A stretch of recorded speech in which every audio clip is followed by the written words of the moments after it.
I waited on the hill for an hour J'ai before the other attendu visitors sur la arrived. colline pendant Weathered by my une week in the heure. field, I J'attendais looked les every one of the visiteurs, days that I had marqués par spent ma semaine sur le assessing terrain, Malawi's euh, mineral sector for the United marqués Nations. par tous ces jours que j'avais On passés the à side of évaluer the le hill secteur were a minier du handful of Malawi pour les shipping Nations containers, Unies. Sur le flanc de la colline se surrounded by a trouvaient quelques chain-link conteneurs fence. entourés d'un Temporary grillage, construction camp un that chantier somehow felt provisoire both qui sparse semblait à and la fois crowded. vide et bondé.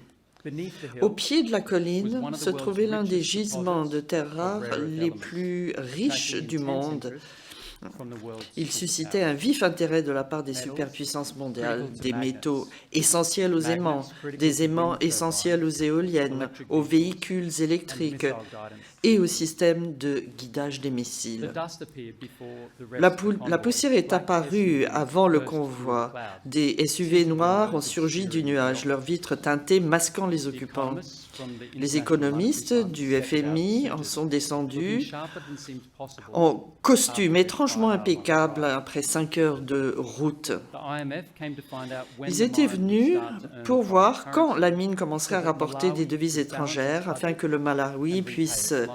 équilibrer son budget I et came to rembourser find ses out dettes. whether Malawi would Moi, advance j'étais venu the pour project. voir si le Malawi tirerait un Good jour morning, profit de ce Secretary General, projet. Director General, Bonjour, ladies and gentlemen, all protocols Monsieur le observed. secrétaire général, Today, mesdames I et have the messieurs. task of making Ma sense tâche of the question, aujourd'hui est how can d'apporter un foreign éclairage policy promote sur la global question public suivante. good? La politique étrangère Somewhat peut-elle favoriser nonsensically, le I've bien chosen public minerals to make my mondial? case. Paradoxalement, Goods peut-être better j'ai known for choisi generating les bad. minéraux pour étayer mon propos, des biens plutôt Specifically, I connus will pour le reflect on the mal qu'ils global font. rush for Plus critical précisément, minerals, je m'appuierai through the sur la ruée journey mondiale of vers the les minéraux Kangankunde critiques à travers rare l'histoire de earth la mine des deposit terres rares de in Kangankunde au Malawi. Malawi. I choose this subject Si because j'ai minerals, choisi ce sujet, c'est parce que les minéraux, and la human durabilité et la security sécurité have been core humaine themes ont of my été au career, centre de but ma also carrière, because mais minerals are aussi now parce at que the top les of the foreign policy agenda. minéraux figurent désormais en France, tête des like many priorités de la other politique members of the étrangère. G7 La and France, OECD, comme bien d'autres membres du is racing G7 to et de secure l'OCDE, s'est critical lancée mineral dans supply une chains. course à The sécuriser CEO of les the chaînes International d'approvisionnement. Council on Mining and Metals last month Le called on governments to go further PDG du Conseil to treat international minerals as public des goods mines et métaux a and appelé il y a un to mois à aller plus accelerate loin, à mining traiter through les minéraux streamlined approvals critiques and comme biens financing. publics et à accélérer l'exploitation But minière what would it grâce à take des procédures What would it d'autorisation et de really take financement for simplifiées. minerals to be Mais governed que as global faudrait-il public goods réellement that mettre en place benefit pour que all? les minéraux soient gérés comme des Is biens a publics future where mondiaux all people profitant à have tous? sufficient and affordable Est-ce qu'un access to avenir où minerals chacun and aurait non-goods accès that sustain life possible? aux minéraux And if so, et aux produits minéraux how could indispensables science, à la diplomacy vie help est achieve? possible? Et si c'est le cas, comment la answer these diplomatie questions, scientifique pourrait-elle I will contribuer à y unpack the parvenir? meaning Pour of some répondre à ces concepts that have questions, not received as je much vais questioning as they examiner ought, certains and I'll concepts qui n'ont share pas with été you some of the suffisamment evolution of my own décortiqués. Je thinking. partagerai avec vous l'évolution de ma propre réflexion. First, let me say a few words about Tout where d'abord, my observations quelques mots come. sur I'm the fourth generation l'origine of my de family mes to make a observations. living Je from représente rocks. la quatrième génération My de ma famille à great-grandfather vivre ran a small-scale des gold roches. mine. Mon My arrière-grand-père exploitait une grandfather petite mine fostered d'or. for opals, Mon grand-père était sapphires, chercheur agates, d'opale, and d'agate, my de father saphir et drilled wells. mon père fort des After puits. studying geology and political J'ai science, étudié la I géologie, spent les my sciences career working politiques, with puis j'ai governments, consacré ma carrière à mining companies, travailler avec multilateral des institutions, États, des and civil sociétés society minières, des organizations to institutions bridge minerals multilatérales et des and organisations de la sustainable société development. civile And in afin recent years, de I've come to jeter think une of myself passerelle as a entre minéraux et development développement geologist, durable. Ces dernières inspired années, by development j'en suis venu à economists like à me Amartya Sen, considérer comme who un have done so géologue much du to aid our développement, understanding of poverty. inspiré par des économistes du In développement tels 2024, qu'Amartya I Sen, supported the qui ont UN tant Secretary General's contribué panel à la on question. En critical energy 2024, j'ai apporté transition mon minerals soutien as au an groupe advisor d'experts du secrétaire and général des Nations pen Unies holder sur les drafting the minéraux report essentiels à la transition Resources énergique and Energy en tant que Transition, conseiller et Principles rédacteur to Guide principal Global du Energy rapport Transition Minerals Financer la towards transition Equity and énergétique, principes Justice. pour orienter l'exploitation des minéraux This essentiels was à a la rare transition moment énergétique vers for l'équité et minerals la to be discussed justice. in a United Nations Ce setting fut l'une des with the rares potential occasions to où les realise the minerais ont positive été agenda véritablement abordés as dans le fuel cadre des for the Nations renewable energy Unies, transition, sous l'angle de as leur distinct potentiel from their positif potential et to non cause pas human rights en tant que abuses and carburant de la environmental harm. transition vers les énergies In fact, minerals are the renouvelables. only natural En resource fait, les that is minéraux absent sont from the la UN seule Sustainable ressource Development naturelle Goals, absente a des topic ODD we des will Nations return to Unies. unpack un sujet auquel je reviendrai tout à l'heure. Le gisement de terres rares de Kangankunde a attendu plus de 100 millions d'années pour atteindre la surface de la Terre. Né avec l'Afrique, le minerai s'est formé alors que le supercontinent Gondwana mettait fin à son règne de plus de 300 millions d'années. La chaleur emprisonnée sous le Gondwana a fendu le continent comme l'écume d'une soupe en ébullition. L'Afrique et l'Amérique du Sud se sont séparées pour se diriger vers le nord, puis se sont éloignées l'une de l'autre, le magma remontant à la surface pour remplir les espaces créés par cette fracture. Cette masse en fusion, remontant à travers des dizaines de kilomètres de croûte terrestre, a concentré, piégé les métaux de terres rares, certains en fines veines, d'autres sous forme irrégulière. Un assemblage de différents minéraux, dolomite, apatite, monazite, fluorite, s'est précipité à mesure que le conduit refroidissait, obstruant la remontée. La gorge d'un volcan qui n'a peut-être jamais existé. Autrefois en fusion, puis figé à quelques kilomètres des brachiosaures qui broutaient les grands pins d'Araucaria dans l'atmosphère humide au-dessus. Les acides végétaux, l'oxygène et d'innombrables millénaires de pluie ont affaibli la roche, érodé sa surface, la faisant descendre petit à petit. Là où la montée du magma a échoué, l'érosion a réussi, exposant désormais le gisement en anneaux sous mes pieds. Alors, je suis loin d'être le premier géologue étranger à me tenir sur cette colline attirée par ses richesses magnétiques. Garson a cartographié l'affleurement à la fin des années 50, mandaté par la Direction des études géologiques coloniales du Royaume-Uni. Il faisait partie d'une génération de géologues chargés de trouver des richesses pour l'Empire. Le Nyasaland, comme on appelait à l'époque le Malawi, était davantage une réserve de main-d'œuvre pour les colonies minières voisines d'Afrique du Sud et de Rhodésie, et pas tant une mine à part entière. Certains estiment que plus d'un tiers des hommes adultes travaillaient dans les mines en dehors de la colonie. Poussés vers le travail salarié par les hot tax, les taxes foncières imposées à chaque foyer par l'administration du Nyasaland. La grande préoccupation du Nyasaland, c'était plutôt l'agriculture. Des missionnaires écossais, attirés par les terres fertiles entourant le lac Nyasa, aujourd'hui appelé lac Malawi, s'y installèrent, encouragés par une zèle de chrétiens et les récits de l'expédition de Livingstone vers le Zambèze. Livingstone, arrivé au lac en 1859, demanda quel était le nom de ce lac. On lui dit Nyasa, qui était en fait le mot lac en langue bantoue. Il a cru que c'était un nom propre et donc il inscrivit lac Nyasa sur ses cartes, ajoutant ainsi le lac au répertoire des erreurs des cartographies européennes, comme les déserts du Sahara et du Gobi. Livingstone était une figure très présente dans la société victorienne, au point où une expédition fut lancée pour le retrouver après que ses dépêches provenant d'Afrique eurent cessé et on le croyait mort. Le New York Herald finança cette expédition et Stanley fit une de l'actualité internationale lorsqu'il le retrouva en 1871, 10 ans, paraît-il, Dr Livingstone, je présume. Les minéraux jouaient un rôle plus central dans les colonies voisines du Nyasaland, les diamants de Kimberley, l'or du Witwatersrand et la Copperbelt de la Rhodésie du Nord, aujourd'hui la Zambie. Cecil Rhodes a surfé sur cette vague de découvertes minérales. Il est passé d'adolescent chétif, vendeur de pompes de mines à fondateur de la société de Beers. Les minéraux ont afflué vers les centres de pouvoir depuis qu'ils existent. L'or, le cuivre et les diamants étaient reconnus par les économies coloniales, contrairement aux éléments de terres rares. Tout comme les lacs salés riches en lithium de l'Atacama, qui étaient cartographiés mais inexploités quand j'étais au Chili et en Bolivie dans les années 90, Kagankunde allait devoir attendre des décennies aussi avant de trouver un marché. La première vague de demande est arrivée dans les années 60, avec des couleurs vives qui sont apparues dans les salons des maisons. Une poignée de 17 métaux chimiquement similaires qui composent le groupe des éléments de terres rares, europium, yttrium et terbium, ont illuminé les écrans de télévision en rouge, vert et bleu lorsqu'ils étaient frappés par les électrons dans un tube cathodique. La télévision en couleur a apporté un nouveau langage visuel, des logos orange vifs sur les boîtes de lessive, des Cadillac décapotables turquoises jaillissaient des écrans. Que de lumière, les rouges étaient trop rouges, les bleus électriques. Et du jour au lendemain, les fabricants d'électronique américains, japonais et européens, tels que General Electric et Philips, ont eu besoin de terres rares en quantité jamais égalée auparavant. Mais pendant 4 décennies de production de tubes cathodiques, la quasi-totalité de la demande a été satisfaite par une seule mine, Mountain Pass, à 85 km au sud-ouest de Las Vegas.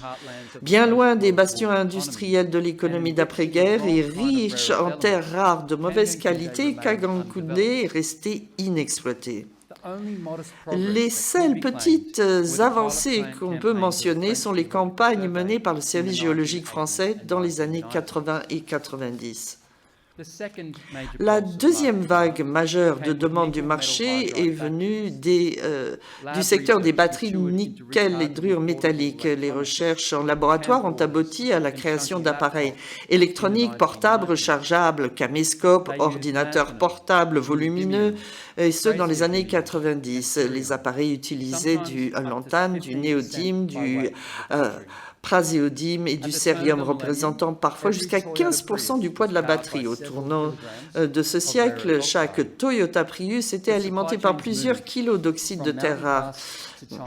Mais les chaînes d'approvisionnement se sont déplacées de Mountain Pass vers la Chine, passant encore une fois à côté de Kagankunde. La demande a évolué une troisième fois dans les années 2010 lorsque les batteries nickel-métal inrue ont cédé la place aux batteries lithium-ion fabriquées sans éléments de terre rares, et un marché de substitution a émergé pour les aimants permanents au néodyme. Les éléments terres rares confèrent aux aimants la capacité de convertir l'électricité en mouvement et le mouvement en électricité. L'innovation dans les turbines, les moteurs de véhicules électriques, la robotique, les drones et les systèmes de guidage de missiles. Les mines alimentaient désormais la fabrication de précision en Chine, au Japon, en Allemagne et en Corée du Sud, mais seulement après avoir franchi le goulot d'étranglement chinois que constitue la séparation complexe des minéraux, la métallurgie et l'ingénierie des alliages, fruit de 50 ans d'investissement public dans des pôles industriels. Contrairement à ce que laisse croire leur nom, les éléments de terre rares ne sont pas vraiment rares. Le cérium, par exemple, est plus courant que le cuivre, mais leurs gisements ne sont pas non plus très courants. Ils ont tendance à être dispersés lorsqu'ils sont concentrés, difficiles à séparer en raison de leurs propriétés chimiques semblables. Trouver un gisement en terre rare est difficile, mais développer la chaîne d'approvisionnement industriel pour exploiter leurs propriétés uniques l'est encore plus. Kagankunde est bien placé pour répondre à cette troisième vague, mais pour soustraire les chaînes d'approvisionnement en terre rare à la Chine, qui contrôle plus de 90% de la capacité mondiale à les séparer et les transformer en produits utiles, il faudra un investissement colossal dans la diversification. Est-ce que cela pourrait mettre fin à la longue attente de Kagankunde? Une réunion funeste dans le bureau ovale, peut-être la plus funeste de tous. Le président ukrainien Volodymyr Zelensky portait son treillis de combat. Le président Trump, lui, cherchait justement le combat. Derrière eux, des urnes en bronze plaquées or ornaient la cheminée de marbre. Un cadre bien solennel pour une rixe. L'objectif de Trump était d'obtenir une partie des terres rares en paiement des armes fournies par les États-Unis à l'Ukraine suite à l'invasion russe. Les négociations ont échoué, mais Trump est finalement parvenu à conclure son accord. Pour le public stupéfait, ce fut un cours en accéléré de géopolitique, une remise à niveau également pour ceux qui pensaient à tort que les minéraux critiques étaient les minéraux de la transition énergétique. Trump a dit « Nous allons les prendre, les utiliser pour tout ce que nous faisons, y compris les armes et l'armée. » Les minéraux critiques sont peut-être un nouveau concept pour le grand public, mais ce terme fait depuis longtemps partie de la planification en temps de guerre. Dès la Première Guerre mondiale, Leith, un géologue travaillant pour la War Industries Board aux États-Unis, a dressé la liste de minéraux stratégiques et critiques, vitaux pour l'industrie américaine et en pénurie. En 1921, l'état-major de l'armée américaine a adopté sa première liste officielle faisant la distinction entre les minéraux stratégiques pour la défense et l'industrie, ceux qui étaient critiques en raison des pénuries et ceux qui étaient essentiels, même s'ils ne répondaient à aucun des deux critères. En 1944, la US Army and Navy Munitions Board a élaboré la définition combinée des minéraux stratégiques et critiques, à savoir les matériaux nécessaires à des usages essentiels en cas d'urgence de guerre, dont l'approvisionnement est suffisamment incertain pour quelque raison que ce soit, pour nécessiter un approvisionnement préalable. Il y a eu des modifications fréquentes de ces listes, mais c'est un conflit autour des terres rares entre le Japon et la Chine qui a déclenché la ruée actuelle pour s'assurer l'approvisionnement en minéraux critiques. Le 7 septembre 2010, un bateau de pêche chinois est entré en collision avec deux navires des gardes-côtes japonais au large des îles Senkaku, objet d'un litige en mer de Chine orientale. L'arrestation du capitaine du bateau de pêche a provoqué un incident diplomatique. La Chine a suspendu ses exportations d'éléments de terres rares, les prix ont flambé et la vulnérabilité économique des chaînes d'approvisionnement minérales assez étroites a été mise en évidence. Le Japon a réagi en investissant dans la diversification, la constitution de stocks, le recyclage et les solutions de remplacement. Il a même financé une usine de séparation de terres rares en Malaisie. Alors ces efforts ont servi de modèle à d'autres pays et stimulé l'élaboration de stratégies et de listes, notamment au niveau de l'Union européenne. En 2022, bon nombre de ces pays se sont regroupés au sein du partenariat pour la sécurité minérale, rebaptisé par la suite FORGE. Aller de l'avant, Forum on Resource Strategic Engagement, un nom qui a toute la subtilité d'un missile. Ces stratégies et ces listes s'appuient sur la définition américaine affinée au cours des décennies, une matière minérale essentielle à l'économie ou à la sécurité nationale dont la chaîne d'approvisionnement est vulnérable aux perturbations et qui est indispensable à la fabrication d'un produit.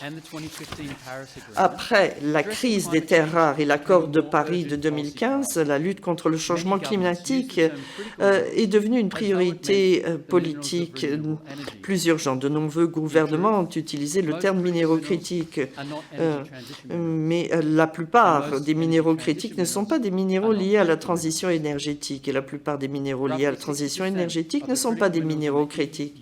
Environ 60% des minéraux critiques figurant sur les listes de l'Union européenne, des États-Unis et de l'Australie n'ont aucune application significative dans le cadre de la transition énergétique.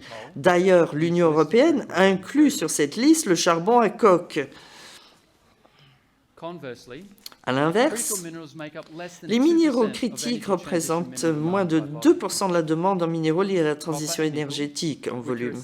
Le cuivre et le nickel, qui sont essentiels à la transition, n'ont pas été considérés comme critiques en raison de la diversité de leur approvisionnement. Les composants minéraux du béton, tels que le sable et le ciment, ne sont pas non plus considérés critiques et pourtant, ils servent à construire les infrastructures d'énergie renouvelable et constituent 70% de la demande. Les minéraux critiques ne sont pas une liste de minéraux importants.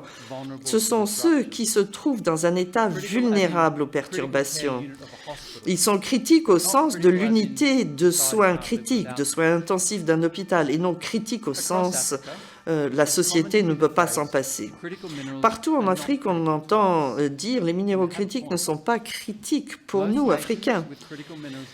Et ils n'ont pas tort. La plupart des pays disposant de listes de minéraux critiques sont industrialisés et cherchent à renforcer leurs importations. Il existe des exceptions, l'Australie, le Canada et l'Afrique du Sud, qui sont des pays exportateurs de minéraux. Mais leurs listes ne sont pas fondées uniquement sur leurs propres besoins, mais plutôt sur les besoins en matière d'importation de leurs partenaires commerciaux. Compte tenu du flux unidirectionnel des minéraux des pays en développement vers les pays développés, on peut comprendre pourquoi l'Afrique pourrait considérer que le programme sur les minéraux critiques ne correspond en rien à ses besoins. Nous nous sommes installés dans le bureau de chantier improvisé, autrefois un camp de mineurs. Nous étions 40, entassés dans la seule structure permanente du site, le FMI et le ministère des Finances étaient assis d'un côté de la pièce, tandis que j'étais installé en face avec mes collègues du service géologique du Malawi. Certains étaient assis sur des chaises, d'autres, comme moi, sur des tables. L'équipe du FMI s'est présentée disant « Nous sommes des économistes, pas des géologues ». Comme prévu, ils étaient venus pour savoir quand la mine exporterait son premier produit et commencerait à générer des devises étrangères. Le Malawi connaissait une pénurie très importante de devises étrangères et le FMI voyait dans l'exploitation minière une solution. Notre hôte nous a fait part de leur projet comme suit. Kangakoundé est gigantesque, l'un des plus grands gisements en dehors de la Chine. Il dispose de réserves pour 300 ans. Toute la colline est minéralisée et plus on descend, plus elle est riche. Un accord d'écoulement a été signé avec un négociant américain pour l'achat de 50% du concentré minéral. La première phase, sur 3 à 5 ans, consistera à extraire, broyer, classer, concentrer le minerai avant de l'expédier vers des marchés étrangers pour être traité à hauteur de 15 000 tonnes par an. Deuxième phase, encore 3 à 5 ans, celle-ci consistera à faire la même chose, mais en doublant, triplant ou quadruplant les quantités. La troisième phase, si l'approvisionnement en électricité le permet, débutera dans 6 à 10 ans. Une usine sera mise en place pour produire des aimants et autres produits ici même à Kangakoundé. Alors, ce dernier point m'a fait dresser l'oreille. La veille au soir, j'avais feuilleté l'étude de faisabilité du projet, rapport que les exploitants miniers préparent pour se convaincre et convaincre les investisseurs et bailleurs qu'une mine vaut la peine d'être construite. J'avais donc connaissance de l'essentiel de la présentation, mais pas cette partie. J'ai levé la main. L'usine de la troisième phase, vous avez mentionné que vous alliez aller jusqu'aux aimants, c'est bien ça? J'ai mentionné plusieurs produits qui seront fabriqués à partir de notre minerai. L'un d'entre eux est l'aimant. J'ai rétorqué.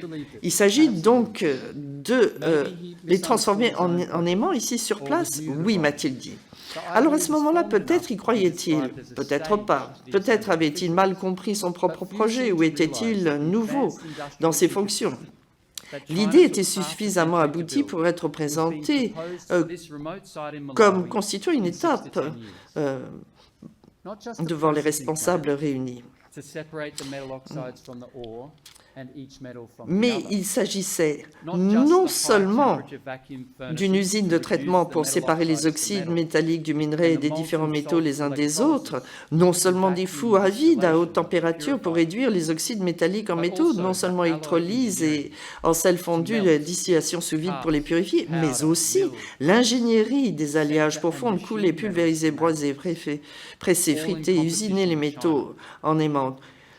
Et tout ça en concurrence avec la Chine. Pour que ça puisse se faire, il faudrait un investissement de plusieurs milliards de dollars de la part de partenaires étrangers ayant leur propre motivation pour s'emparer de l'aval de cette même chaîne d'approvisionnement. J'ai plutôt pensé que j'assistais plutôt à la carotte de valeur ajoutée brandie devant les responsables réunis pour avoir le feu vert pour créer cette enclave d'exportation, une promesse facile à faire que le Malawi devra probablement attendre indéfiniment. Implying an aspirational downstream stage Laisser entendre que la phase aval sera prometteuse tout en prenant soin de ne pas s'engager, voilà qui est devenu presque un rituel lorsqu'on présente un projet en Afrique. Lassée d'être une simple carrière, l'Afrique veut s'industrialiser. Les enclaves axées sur l'exportation sont en décalage avec l'ambition continentale définie dans des cadres tels que la vision minière pour l'Afrique. Au cœur de cette question, il y a un sentiment, une expérience vécue, que les richesses du continent ont, pendant des siècles, constitué la richesse, oui, mais la richesse pour autrui. C'est un sentiment que l'Asie et l'Amérique latine connaissent bien également. Et l'antidote à cette situation déplorable, que l'on met désormais en avant partout, consiste à relier une mine à l'économie au sens large, en ouvrant, en exploitant la mine grâce au labeur de la population, en remontant dans la chaîne de valeur et en développant des compétences dont les effets se font sentir dans le reste de l'économie. Voilà ce qu'on appelle un effet d'entraînement, des interconnexions, des liens. Les étapes aval, la troisième phase de Kangankunde, apporterait des retombées en aval. Ici, une mine apporte de la valeur ajoutée à une économie en valorisant le minerai. Il s'agit de concentrer, de séparer, d'affiner, de transformer les matières premières en produits. Les retombées aval sont le principal enjeu. Elles concentrent une grande partie des emplois, des investissements, des revenus potentiels. Elles ajoutent de la complexité, de la résilience à une économie. Et bien que ces liens retiennent l'attention, il faut l'admettre, elles sont plus difficiles à mettre en œuvre. Le monde déjà industrialisé souhaite conserver son monopole sur l'industrie. Le soutien de l'Union européenne au projet de terres rares de Songwe Hill au Malawi, par exemple, vise à alimenter une usine de transformation en Pologne. En amont, on trouve les équipements et les services nécessaires à la conception, la construction, l'entretien et l'exploitation de la mine, ainsi que son approvisionnement en eau, en électricité, ou les machines, la blanchisserie, la restauration. La prise en compte des liens amont, des retombées amont, vise à accroître la part du contenu local et à s'approvisionner auprès d'entreprises locales. Ceci représente également un défi dans les économies dotées d'une base industrielle peu développée, et tend à rendre l'économie encore plus dépendante du secteur minier. Mais le développement de ces liens s'est avéré relativement aisé, en fait, dans la pratique. Les impôts et les redevances constituent les retombées fiscales. C'est là qu'un pays génère de la valeur grâce aux ressources minérales qu'il détient et aux impôts qu'il prélève sur les bénéfices des entreprises. La théorie, c'est qu'on va investir dans le développement du pays. Mais historiquement, les liens fiscaux ou les retombées fiscales ont fait l'objet de polémiques, car en raison de leur insignifiance. Les délocalisations des bénéfices visant à éluder l'impôt, les réformes visant à réduire les redevances sous prétexte d'attirer les investissements ont compromis les avantages potentiels du secteur en matière de développement. Outre les liens amont et aval et les retombées fiscales, il y a aussi des liens ou des retombées liées à la consommation, aux infrastructures, aux connaissances, au savoir. Lorsque les salaires, l'activité, les ports, les compétences ont des retombées bénéfiques sur le reste de l'économie. Tout ceci forme la théorie des liens ou la théorie des retombées. Une théorie qui s'est affinée au fil des décennies mais qui repose sur une idée simple et élégante. Une chaîne d'approvisionnement, elle, se développe pas à pas en mettant un pied devant l'autre. Albert Hirschman a publié ses théories sur les liens ou les retombées amont et aval dans son ouvrage de 1958, The Strategy of Economic Development. Exactement à la même époque, Garson, lui, cartographiait les couches géologiques de Kangankunde.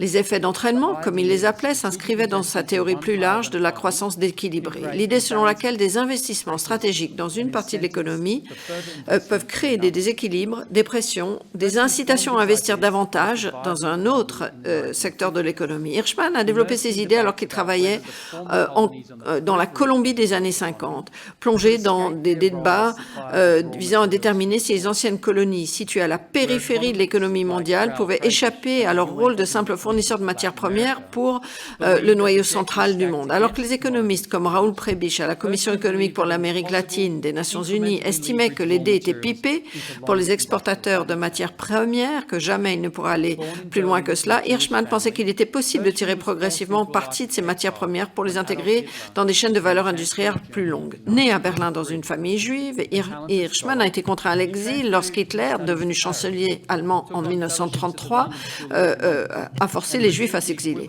Étudiant brillant, il a poursuivi ses études à Paris, obtenu des bourses à la London School of Economics, reçu l'équivalent d'un doctorat de l'Université de Trieste en Italie. Il est revenu à Paris à l'été 1938 et a brièvement écrit pour un bulletin soutenu par la Fondation Rockefeller. En avril 1939, la France a invité les hommes d'origine étrangère en âge de combattre à rejoindre son armée. En septembre 1939, elle invita les hommes d'origine allemande à rejoindre ses camps d'internement s'ils n'avaient pas déjà rejoint l'armée française. Hirschman a répondu à l'appel avant que la menace de la détention ne pèse sur lui. Il fut affecté avec sa compagnie militaire, qui faisait également office de brigade de travail, à l'entretien de la ligne ferroviaire qui approvisionnait une usine de munitions dans la vallée de la Loire. Lorsque les nazis envahirent les Ardennes en mai 1940 et prirent rapidement le contrôle de la France, des rumeurs circulèrent selon lesquelles les ressortissants allemands combattant dans l'armée française seraient parqués dans des camps de détention. Hirschman et certains de ses camarades ont convaincu leur lieutenant de les libérer de leurs obligations militaires à l'aide de faux laissez-passer militaires. Après avoir acheté un vélo, Hirschman se fondit dans la masse des personnes cherchant refuge dans le sud non occupé. Le régime collaborationniste de Vichy gouvernait néanmoins le sud de la France, mais n'était guère un refuge pour un économiste juif qui avait pris les armes contre les nazis envahisseurs. En septembre 1940, des dizaines de camps ouvrirent afin d'y accueillir les ennemis d'Hitler. Hirschman trouva refuge à Nîmes, dans le Midi. Il se procura une nouvelle identité, des papiers de démobilisation et prit son deuxième prénom, Albert. À Marseille, non loin de là, il rencontra Varian Fry, un Américain formé à Harvard, qui fut impressionné par la manière dont Hirschman avait obtenu une fausse carte d'identité. Varian était arrivé en France pour faire sortir clandestinement des réfugiés apatrides menacés de persécution dans le cadre et il le fit dans le cadre du Emergency Rescue Committee américain. Il avait accès à des visas américains, alors qu'Albert Hirschman parlait français. Il avait des relations. Ensemble, ils créèrent un réseau clandestin opéré depuis la chambre 307 de l'hôtel Splendide à Marseille.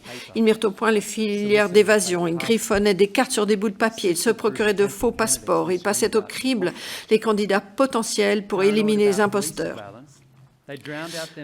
Craignant la surveillance policière, ils couvraient leurs conversations les plus sensibles en ouvrant le robinet de la salle de bain.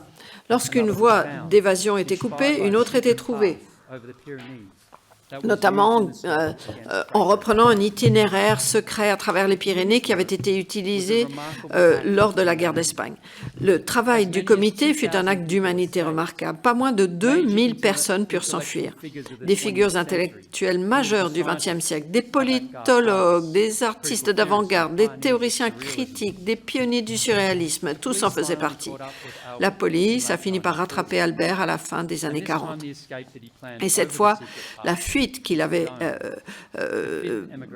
prévue par le col secret dans les Pyrénées, eh bien, c'était sa propre fuite. C'était là sa 5e émigration. Ses espadrilles, son sac en toile devaient l'aider à se fondre dans la population locale, mais ces espadrilles étaient bien peu adaptées à une marche de 7 heures à travers les schistes métamorphiques des Pyrénées.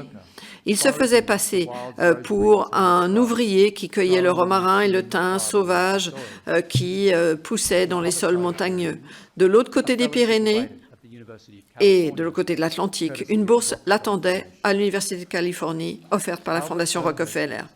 Albert Hirschman, comme ceux qui l'avaient précédé, a vécu l'horreur et l'humanité mélangées à la fois de cette époque. Les épreuves et l'espoir façonnèrent sa vision du monde et à terme notre propre conception de la pauvreté et du développement économique. Tirez le meilleur parti de ce dont vous disposez. Préservez votre place parce qu'il y aura une autre lutte. Méfiez-vous des grandes idées. Recherchez des solutions pragmatiques. Et selon Hirschman, le progrès advient lorsque les problèmes du moment vous obligent à innover. C'est une philosophie de survie, un pas après l'autre, un pied devant l'autre. Alors que les anciennes colonies essayaient de trouver un cap dans l'économie de l'après-guerre, les théories d'Hirschman leur fournissaient une voie pratique, des étapes claires, maîtriser les intrants, ajouter de la valeur aux extrants, Voilà une formule qui reste encore pleinement d'actualité. S'approprier une plus grande part de la production, eh bien voilà bien sûr un objectif louable, mais cette stratégie passe complètement à côté de la raison d'être d'une chaîne d'approvisionnement, c'est-à-dire fabriquer quelque chose d'utile. Cette stratégie se concentre sur les étapes, mais en oublie la destination. Qui bénéficie réellement du produit? À quel besoin répond cette production? La théorie des liens s'inscrit dans le contexte de l'époque où elle a été élaborée, lorsque les études géologiques menées dans les anciennes colonies visaient à fournir les minerais demandés par l'Ancien Empire. Elle ne théorise pas le lien final avec l'utilité, un lien qui pourrait être optimisé pour satisfaire les besoins réels, un lien susceptible de structurer l'activité économique et les chaînes d'approvisionnement autour de produits qui améliorent la vie de la population d'un pays. Les pays en développement exportateurs de minerais, bien qu'experts en production minière, n'ont pas accès aux produits issus de ces minerais. Leurs économies tournent ou ont tourné autour de la satisfaction des besoins d'autrui. Les revenus générés sont trop faibles pour acheter les produits fabriqués à partir de ces minéraux. Et dans un contexte de pauvreté généralisée, ces biens ne sont pas nécessairement ceux qui leur sont le plus utiles. Par exemple, les aimants néodymes, s'ils pouvaient un jour être fabriqués au Malawi, sont et seront toujours destinés à la fabrication de missiles, de drones, de robots, de véhicules électriques qui seraient utilisés ailleurs. Ils ne sont pas conçus pour répondre aux besoins du Malawi. Même dans le monde idéal d'Hirschman, tous les minéraux finissent par mener à Rome. En 1941, l'année de l'entrée en guerre des États-Unis, le président américain Franklin D. Roosevelt a défendu 4 grandes libertés fondamentales, et ce pour tous les peuples du monde. La liberté d'expression, la liberté de religion, la liberté de vivre à l'abri de la peur et la liberté de vivre à l'abri du besoin. Roosevelt s'est appuyé sur ces 4 libertés lors de ses négociations avec Winston Churchill sur l'avenir du monde dans la période d'après-guerre. La Charte de l'Atlantique qu'ils ont adoptée appelait au rétablissement des droits souverains et de l'autonomie politique pour tous ceux qui en avaient été privés de force, ainsi qu'à l'accès à égalité de conditions pour tous les États, grands ou petits, vainqueurs ou vaincus, au commerce et aux matières premières nécessaires à la prospérité économique. Roosevelt estimait que l'accès aux moyens de subsistance était essentiel à la paix. Ces libertés, bien d'autres encore, ont été considérées comme l'héritage commun de l'humanité lors de la fondation des Nations Unies en 1945. Et la fin du pillage impérialiste a été envisagée avec l'adoption en 1962 de la résolution de l'Assemblée générale des Nations Unies relative à la souveraineté permanente sur les ressources naturelles. Et pourtant, aujourd'hui encore, nous nous retrouvons dans un monde en guerre pour savoir qui contrôlera le flux de pétrole qui passe par des détroits. Et face à des menaces d'annexion de pays pour mettre la main sur leurs terres rares. L'histoire nous enseigne que tout cela est loin d'être une aberration. Aussi fortes que soient ces revendications, elles ne diffèrent pas beaucoup sur le fond des plans discrets élaborés dans des sphères diplomatiques. Tous les pays du G7 ont le même programme sur les minéraux critiques, celui qui dit qu'il faut donner la priorité à la sécurité minérale des États avancés déjà industrialisés qui importent ces mêmes minéraux. L'Allemagne, par exemple, n'autorise même plus que l'aide au développement soit consacrée à des chaînes d'approvisionnement en minéraux qu'elle ne juge pas essentielles pour elle. Nous devons faire preuve de prudence. Un programme de sécurité minérale défini uniquement sur la base de la sécurité nationale exacerbe mécaniquement la concurrence géopolitique, en particulier lorsque les minerais identifiés comme critiques concernent autant les minéraux de la guerre que ceux de la transition énergétique.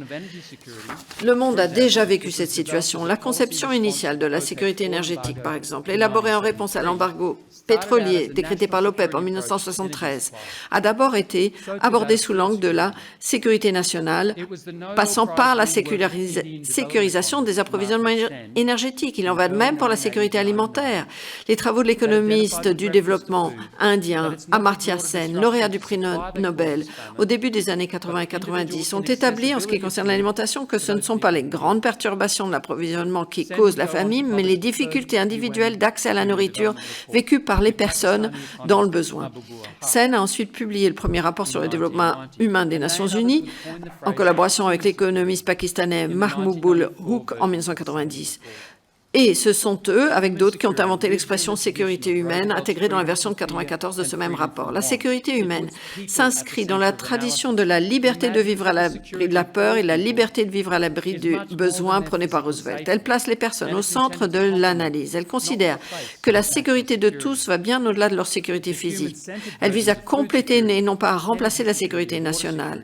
Les approches centrées sur l'humain, qui sous-tendent la sécurité alimentaire, la sécurité énergétique, la sécurité de l'approvisionnement en eau, qui mettent l'accent sur l'accessibilité pour tous, sont ensuite devenues des idées centrales des ODD des Nations Unies.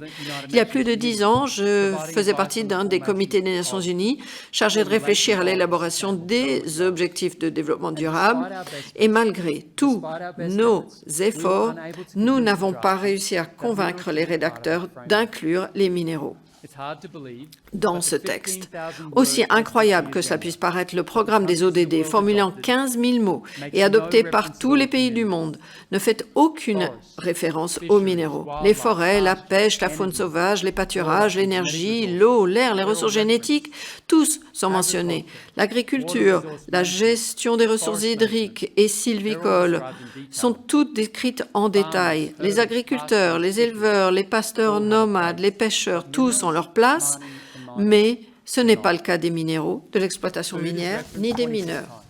L'alimentation est mentionnée 26 fois. La sécurité alimentaire a fourni aux auteurs des ODD un concept permettant de définir un objectif spécifique. Il en va de même pour l'eau, une autre ressource naturelle, assortie d'un objectif spécifique. Non seulement les minéraux ne sont pas assortis d'un objectif pertinent, mais cette ressource, les métiers, les activités, le secteur qui s'y rapportent n'apparaissent pas du tout dans le programme. Pour moi, la raison pour laquelle nous avons eu tant de mal à convaincre les rédacteurs des ODD d'inclure les minéraux, c'est qu'ils ne pouvaient pas les imaginer autrement que comme des objets d'extraction ou des problèmes sur le plan du développement durable. Il est vrai que les minéraux peuvent nuire aux personnes et à l'environnement, que c'est souvent le cas. Mais il en va de même pour toutes les ressources naturelles qui peuvent à la fois favoriser et perturber les populations et la planète. En présentant les minéraux sous cet angle, on s'est privé de reconnaître leur potentiel de transformation. Les minéraux n'ont jamais été envisagés comme contribuant à la sécurité humaine, au même titre que les autres ressources naturelles, dont on a mis en avant leur rôle dans la satisfaction des besoins fondamentaux et la réduction de la pauvreté. Dans les années qui ont suivi la publication des ODD, j'ai rejoint le Programme des Nations Unies pour le développement. C'est là que nous avons défini pour la première fois le concept de sécurité minérale, motivé par la volonté de comprendre pourquoi nous avions tant de mal à convaincre autrui que les minéraux étaient fondamentaux pour le développement durable et qu'ils ne constituaient pas seulement un problème à gérer. C'était bien avant que le terme de sécurité minérale ne soit largement diffusé. Lorsque nous avons publié nos travaux dans Nature Sustainability en 2022, nous n'avons trouvé que 10 autres occurrences du terme sécurité minérale dans la littérature scientifique.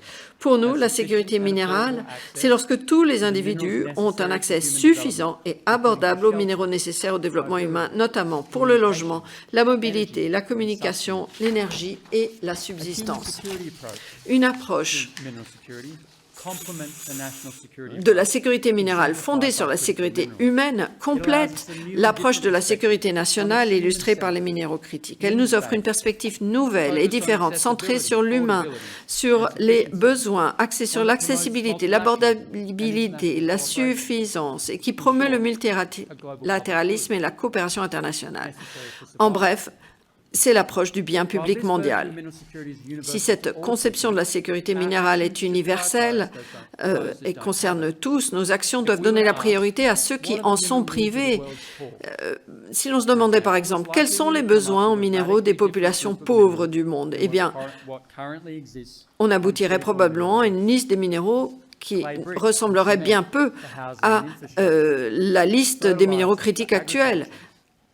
Cette liste inclurait des briques d'argile, du ciment pour le logement et les infrastructures, des engrais pour l'agriculture, du sel pour la nutrition, la conservation des aliments, du chlore pour purifier l'eau, du spat-fluor pour la fluoration qui protège les dents, du calcaire pour le dentifrice qui permet de garder les dents propres, de la laine de verre pour isoler les maisons, du fer, de l'iode pour enrichir les aliments, garantir leur valeur nutritive et ainsi de suite, c'est-à-dire les minéraux de la survie. Et c'est précisément au niveau des minéraux nécessaires à la transition vers les énergies renouvelables que les intérêts des uns et des autres se recoupent. Intégrés à l'échelle mondiale, les produits à base de minéraux tels que les panneaux solaires et les batteries pourraient être source de transformation, mais ils sont incroyablement inaccessibles. La RDC, par exemple, produit 72% du cobalt du monde, un composant clé des batteries lithium-ion. Mais l'Afrique ne devrait représenter que 0,1% du marché mondial des batteries d'ici 2030. Il en va de même pour l'Amérique latine, qui a exporté près de 2 millions de tonnes de lithium en 2002 et 2022, mais seules 13 000 tonnes, soit moins de 1%, sont revenues dans la région sous forme de produits finis. En 2024, au sein du Sustainable Minerals Institute de l'Université du Queensland, nous avons ouvert le Global Center for Mineral Security, le Centre mondial pour la sécurité minérale. Nous sommes formés de géologues, d'économistes, de spécialistes des sciences sociales et environnementales et d'ingénieurs. Nous menons des activités de recherche, d'éducation, d'assistance technique et de renforcement des capacités dans le but d'améliorer l'accès aux minéraux et leur utilité pour le développement. L'une de nos initiatives, c'est le Mineral Security Hall of Fame, ou le Panthéon de la sécurité minérale. Alors qu'elle concerne des millions de personnes, l'insécurité minérale est largement invisible. Nous voulons rendre hommage aux personnes qui aident les autres à survivre en améliorant l'accès aux minéraux. Par exemple, Memory Toll, une céramiste qui a créé une coopérative pour fabriquer des isolateurs électriques qu'on appelle bobines ou canettes. Ces canettes servent à raccorder les maisons au réseau électrique du Malawi. Les importer revient très cher et l'équipe de Memory vient d'honorer sa première commande de 5000 unités. Si vous nous vraiment menez à bien la transition énergétique au Malawi, le point de départ consiste à raccorder les plus de 80% de la population qui n'ont pas accès au réseau électrique. Si notre objectif est de parvenir à un monde véritablement durable, une approche axée uniquement sur les minéraux critiques ne suffira pas. Nous devons également nous préoccuper de l'accès universel et de l'accessibilité financière des minéraux essentiels au développement humain, ceux qui nous permettent de nous abriter, filtrer l'eau, conserver les aliments, nous nourrir, nous relier les uns aux autres. Je demande votre soutien pour donner vie à ce programme. Ensemble, nous pouvons faire beaucoup pour contribuer à améliorer la sécurité minérale de ceux qui en ont besoin. Il y a une petite chose que nous pouvons faire, c'est de parler des minéraux de manière plus inclusive. Nous pouvons sensibiliser le public, non seulement à l'importance des métaux exportés vers les économies avancées, mais aussi à la vaste gamme de minéraux, pour la plupart invisibles, qui sont essentiels, mais qui, à l'heure actuelle, ne parviennent pas à satisfaire les besoins fondamentaux de millions de personnes. Si nous y parvenons, nous pourrons ouvrir un nouveau domaine d'études sur le développement et un nouveau front dans la lutte contre la pauvreté, ce qui pourrait finalement conduire à la reconnaissance des minéraux dans une version révisée des ODD des Nations Unies. Il n'y a pas de temps à perdre. Nous avons des décennies de retard par rapport à d'autres domaines. Il y a beaucoup à faire pour développer les connaissances et les pratiques nécessaires à l'amélioration du sort de l'humanité. Un monde où tous les minéraux ne mènent pas nécessairement et uniquement à Rome. Je vous remercie de votre attention.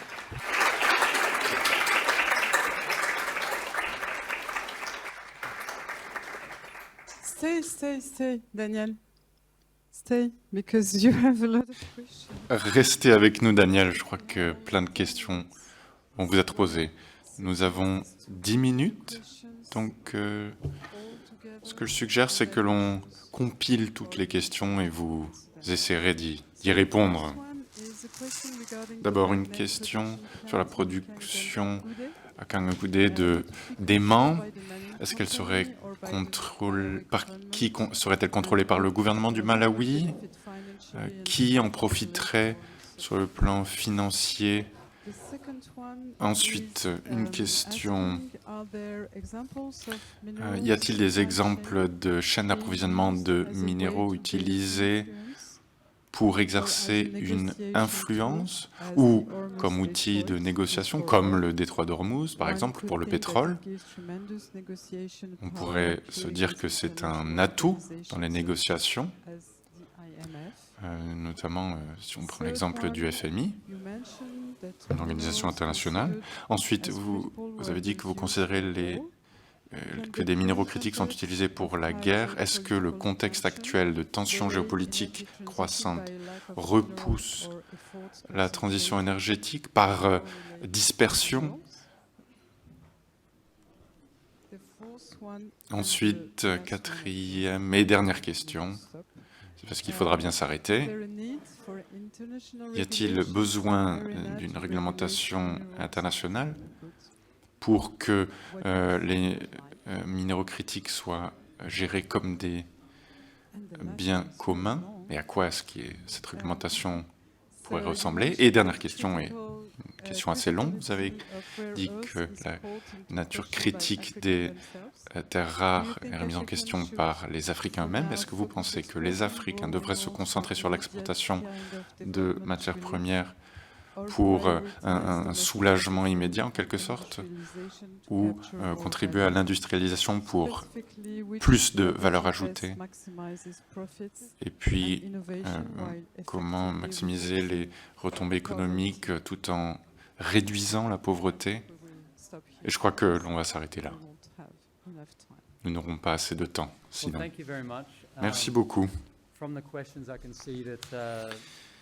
Au vu des questions, je vois que vous êtes très impliqués dans ce domaine. Alors, merci. Alors, qui contrôlerait cette usine d'aimant? Je ne pense pas que l'on puisse en construire une au Malawi.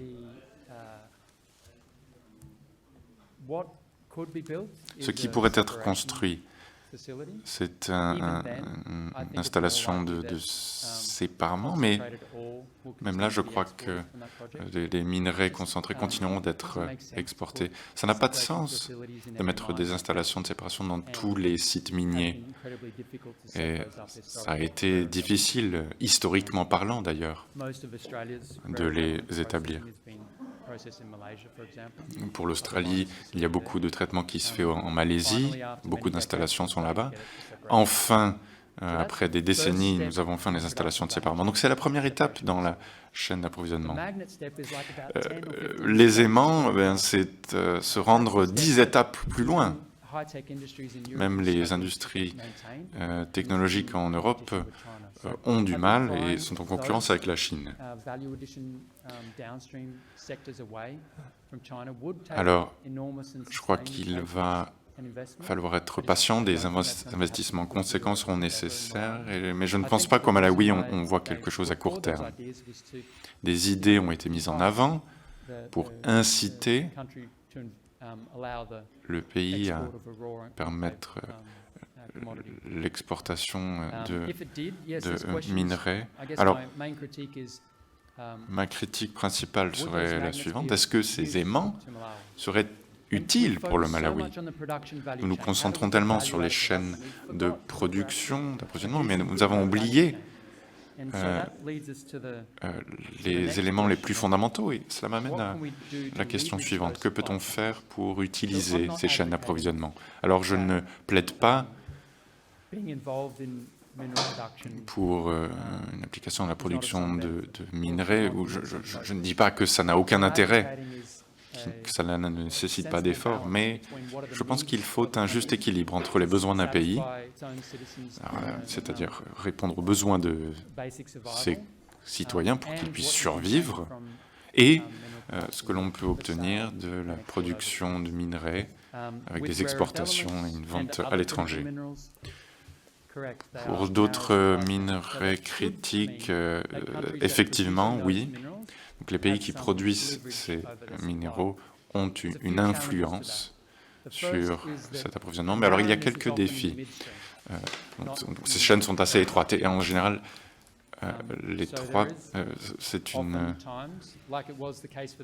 c'est propre au milieu de la chaîne d'approvisionnement. Parfois, il y a des exemples, c'est le traitement qui est un goulot d'étranglement. Ce pourquoi je plaide, c'est une approche mutuelle. Plutôt que de dire au Malawi, on pourra vous aider un jour à avoir une installation de traitement de minerais, peut-être, peut-être pas. Le Malawi pourrait dire, si vous voulez nos éléments de terres rares, si vous souhaitez que l'on vous aide avec votre sécurité, vous devez nous aider pour notre sécurité. Et nous avons besoin de panneaux solaires accessibles. Par exemple, si vous produisez des panneaux solaires et que vous avez besoin d'éléments de terres rares, souvent ce sont les mêmes pays, eh bien il peut y avoir cet échange. Ou bien on pourrait demander des investissements dans les chaînes d'approvisionnement à courtes, nécessaires pour nos besoins.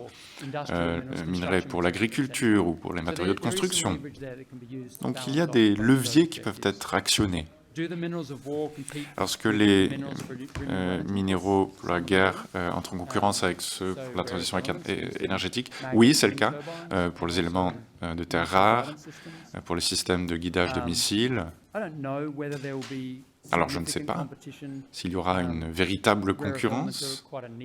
Les éléments de terres rares sont une marchandise assez, on pourrait dire, dite de niche.